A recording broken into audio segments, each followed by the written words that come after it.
The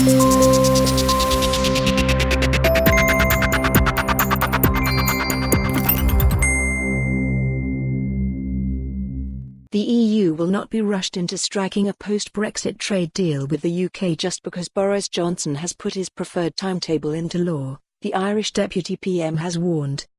Simon Coveney said the Prime Minister's plan for a deal this year was very ambitious if not unrealistic, as it included a vast range of subject areas.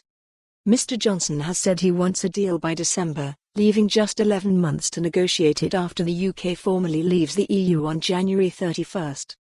Despite most trade deals taking several years, Mr Johnson included a ban on extending the negotiations in the EU Withdrawal Agreement Bill passed by MPs last week, reviving fears of the UK crashing out on rudimentary WTO terms. Mr Coveney said a comprehensive deal had to include aviation, fishing and data sharing as well as trade. "In my view it is probably going to take longer than a year, but we'll have to see," the Taoiseach told BBC One's Andrew Marshall. He said, "I know that Prime Minister Johnson has set a very ambitious timetable to get this done. He has even put it into British law. But just because a British Parliament decides that British laws say something doesn't mean that the law applies to the other 27 countries of the European Union. The European Union will approach this on the basis of getting the best deal possible, a fair and balanced deal to ensure the EU and the UK interact as friends in future.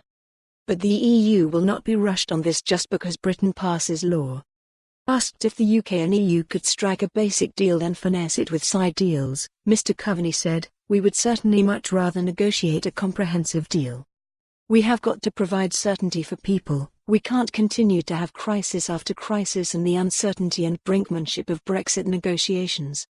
Mr Coveney said it would be impossible to have the same financial services system used by the City of London to trade with EU markets. He said, "Maybe the penny is finally dropping that when you leave a union that you have been a part of for 45 years that things don't remain the same and that is inconvenient and it has consequences for the UK. The UK has decided to move in a different direction, no longer as part of the European Union and the collective shelter of that and opportunity that comes with that. That is why, from an Irish perspective, we want in all of these areas, whether it is financial services, whether it is agri-food, whether it's fishing, whether it's security, whether it's preventing the new trade relationship resulting in barriers to trade through quotas or tariffs, we want the closest possible relations we can have.